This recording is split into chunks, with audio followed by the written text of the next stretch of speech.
Hi welcome to త్రిపులస్ Telugu voice. అమ్మ కొడుకు స్టోరీ.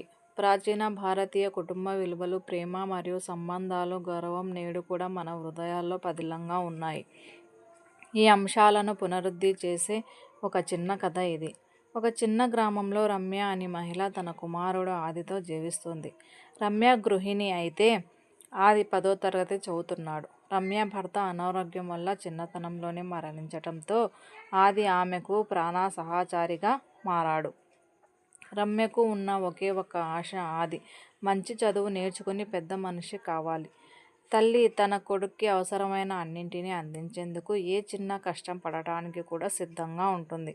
ఆ క్రమంలో తల్లికి తన సొంత కోరికలున్న కొడుకు అవసరాలు ముఖ్యమయ్యాయి. ఉదాహరణకు పాత చీరతోనే ఆమె జీవితం గడుపుతూ తన కొడుకు చదువుకు ప్రతి రూపాయి కూడా వినియోగించేది. ఒకరోజు ఆది మిత్రులతో కలిసి స్కూల్కి వెళ్తుండగా కొత్త బూట్ల కోసం చూసి తనకు వాటిని కావాలని అనిపించింది. రమ్య దగ్గర వచ్చి తన కోరికలను తెలియజేసినప్పుడు ఆమె అతని ముఖంలో చిరునవ్వును చూసి వెంటనే అంగీకరించింది. కానీ బూట్ల ధర చాలా ఎక్కువగా ఉండటంతో రమ్య ఏమి చేయాలో అర్థం కాక కాస్త ఆందోళన చెందింది. అయితే ఆమె తన బంగారు చెవి పోగులు పట్టుకొచ్చి వాటిని అమ్మి వేయడానికి సమీప నగల దుకాణానికి వెళ్ళింది. ఆ సంపాదనతో ఆది కోసం అందమైన బూట్లు తీసుకొచ్చింది. బూట్లు చూసి ఆది ఎంతో సంతోషంతో తల్లిని హగ్ చేసుకున్నాడు. ఈ కథలో ముఖ్యమైన విషయం ఏమిటంటే తల్లి ప్రేమకు ఎలాంటి హద్దులు ఉండవు. అమ్మ తన కొడుక్కి ఏం చేయటానికైనా సిద్ధంగా ఉంటుంది.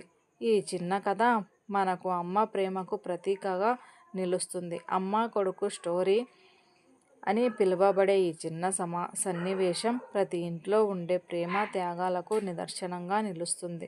మన జీవితాల్లో తల్లి పాత్ర అపారమైనది.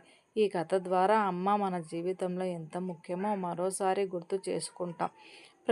తల్లి ప్రేమ ఎప్పటికీ శాశ్వతమైనది, నిస్వార్థమైనది. ఈ కథ మీకు నచ్చినట్లయితే లైక్ చేయండి, షేర్ చేయండి, సబ్స్క్రైబ్ చేసుకోండి.